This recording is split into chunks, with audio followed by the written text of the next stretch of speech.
حضرت عبد بن نویر رضی اللہ تعالیٰ عنہ ارشاد فرماتے ہیں کہ رسول اللہ صلی اللہ تعالیٰ علیہ وآلہ وسلم نے ایک پیالے میں اپنا بول مبارک رکھا تھا، پیشاب مبارک۔ وجہ کیا تھی؟ ہو سکتا ہے سردی بہت ہو اور لے جا کر دور پھینکنا محال ہو، اور رسول اللہ کا معاملہ ایسا تھا کہ ان کے فضلات مبارک، ان کا پیشاب مبارک بھی بڑا اللہ رب العزت نے اس میں برکتیں رکھی تھی۔ عزیز دوستو، کوئی چیز ان کے ان نور کا پیکر تھے، وہ ان کے جسم سے صرف خوشبو نکلا کرتی تھی۔ تو آقا کائنات صلی اللہ تعالیٰ، اگر عام انسان کا رکھے بدبو ہو جاتی ہے اور لوگ کراہیت کرتے ہیں، مگر سرکار جانتے تھے کہ یہ میرے صحابہ کراہیت کرنے والے نہیں ہیں، میرے صحابہ تو ادب کرنے والے ہیں، وہ جانتے تھے۔ اسی واسطے رسول پاک علیہ السلام نے برتن میں رکھ دیا اور آرام فرما لیا۔ حضور نے یا نماز کے لیے تشریف لے گئے، جب صبح پھینکنے کے لیے حضور تشریف لائے، چاہا کہ اسے پھینک دیں تو دیکھا کہ برتن میں کچھ ہے ہی نہیں۔ تو سرکار نے اپنی خادمہ جو تھی گھر میں، جو خدمت پر رہتی تھی، ان سے پوچھا اس میں نے یہ رکھا تھا، کہاں چلا گیا؟ اب حدیث کے الفاظ سنے، انہوں نے کہا شربت بولہ، انہوں نے کہا یا رسول اللہ وہ مجھے پیاس لگی تھی، نظر آیا، میں نے گلاس میں ڈال کر پی لیا ہے۔ میرے دوستو، یہ روایتیں میں عام لوگوں میں بیان بھی نہیں کر سکتا، کیونکہ آپ لوگ درس حدیث کے لوگ ہیں۔ جاہل کے سامنے آپ بیان کریں گے، آپ کو ہی گالیاں دے دے گا، وہ ایمان کے اس درجے پر نہیں ہوتا۔ مگر آپ لوگ چونکہ پابندی کے ساتھ درس حدیث میں آتے ہیں، سرکار کی عظمت کا آپ کو اندازہ ہے، اس واسطے آپ کی خدمت میں ہر جگہ نہیں بیان کی جا سکتی، اور برداشت لوگ سمجھ بھی نہیں پاتے سرکار کی شان کیا ہے، سرکار کے صحابہ کے پاس وہ ہم جیسے گناہگار عام انسان کو اگر یہ سنائے، مجھے بھی پاگل بول دیں گے، سننے والوں کو بھی پاگل بولیں گے، نکل گئے ہیں خواجہ گلشن میں، لوگ یہ بولیں گے۔ اور حاضرین کرام، اصل میں وہ تیر کی کمان کی طرح نکل گئے ہوتے ہیں۔ اصل ایمان تو یہ ہے رسول اللہ کی تعظیم، رسول اللہ کا احترام، رسول اللہ کے آثار کی تعظیم۔ انہوں نے کہا یا رسول اللہ میں نے تو پی لیا۔ حضور پاک نے نہ غصہ فرمایا نہ جلال فرمایا، اور یہ بھی نہیں پوچھا تمہیں فرق نہیں محسوس ہوا پانی میں اور پیشاب میں؟ میرے دوستو، پتا کیا چل رہا ہے؟ حضور پاک علیہ السلام کا بول مبارک بھی ایسا برکت والا ہوتا تھا کہ اس میں خوشبوئیں آیا کرتی تھی، وہ اس میں ٹھنڈک ہوا کرتی تھی، وہ اس سے لوگوں کی پیاس مٹ جایا کرتی تھی۔ حضور نے نہ جلال فرمایا نہ غصہ فرمایا۔ کہنے لگے پکا تم نے پی لیا ہے؟ کہنے لگی یا رسول اللہ میں نے پی لیا۔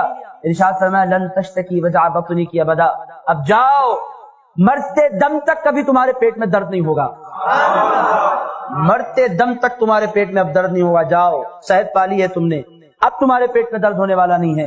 میرے دوستو، اندازہ آپ لگائیں کہ سرکار کے صحابہ کس قدر عبادت تھے۔ اور آپ یہ ایک بات میں آپ کی خدمت میں عرض کرتا ہوں، اگر کسی کو پتا چلے، خدا نہ خواستہ پہلے کوئی انسان پی نہیں سکتا، اگر پی لے، اگر کسی کو اطلاع ملے، وہ جی نہیں سکتا، کیسی انسان کو کراہیت ہوگی۔ مگر ان لوگوں کا عقیدہ ایسا مضبوط تھا، وہ لوگ کہتے تھے میں نے کوئی غلط چیز نہیں پی ہے، میں نے تو برکتوں کا سبب پی لیا ہے۔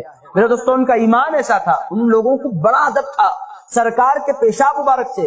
آپ لوگ احادیث مبارکہ بخاری کتاب الوضو اٹھائیے، آقا کائنات صلی اللہ تعالی علیہ وآلہ وسلم اپنی ناک مبارک صاف کرتے، تو میرے دوستو ناک سے جو ریت مبارک نکلتی ہے کبھی وہ زمین پر نہیں گرتی، صحابہ اپنے جبے پھیلا دیتے۔ حضور چھنکنا چاہتے تو صحابہ کے جبے پھیل جاتے، صحابہ کے ہاتھ سمٹ جاتے۔ اور میرے دوستو، اور چہروں پر ملتے، اور اگر کسی کو نہ ملتا تو اس کے ہاتھ پر ہاتھ مس کر کے اپنے چہرے پر مل لیا کرتا، اپنے سینے پر وہ لوگ لگا لیا کرتے۔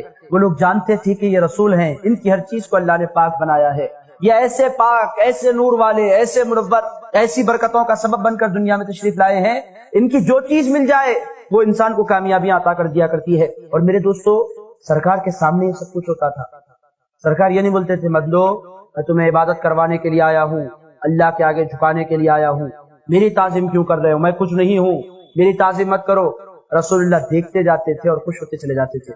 سرکار کے صحابہ دھوم مچاتے ایک ہی موقع پر، باقی سارے موقعوں پر ان پر سناٹا ہوتا تھا، ہلتے نہیں تھے اپنی جگہ سے، بالکل پن ڈراپ سائلنس ہوتے تھے۔ مگر جب سرکار وضو کرنے بیٹھتے، سرکار ناک صاف کرتے، سرکار کلی کرتے، عالم یہ ہوتا، ایسا محسوس ہوتا کہ اب جنگ ہونے والی ہے، ٹوٹ پڑتے، ہاتھ بھج جاتے پورے زمین پر، پورے ہاتھ بھج جاتے، ایک قطرہ رسول پاک علیہ السلام کے پانی کا زمین پر گرنا نہیں دیتے۔ میرے دوستو، ایسا صحابہ نے ادب کیا تھا۔ ایمان، یہ لوگ کہتے ہیں صحابہ والا دین یہ ہے، جو بے ادبیاں تم کر رہے ہو وہ صحابہ والا دین نہیں ہے۔ صحابہ والا دین حضور کے منہ مبارک نظر آ جائیں، آپ اندازہ نہیں کر سکتے کہ ان کے ادب کا عالم کیا ہوگا۔ ناک سے نکلنے والی چیزوں کا یہ ادب ہے، تو پھر جسم سے لگے ہوئے بالوں اگر مل جائیں تو ان کے ادب اور ان کے احترام میں ان کی عقیدتوں کا عالم کیا ہوگا، آپ خود اندازہ لگا سکتے ہیں۔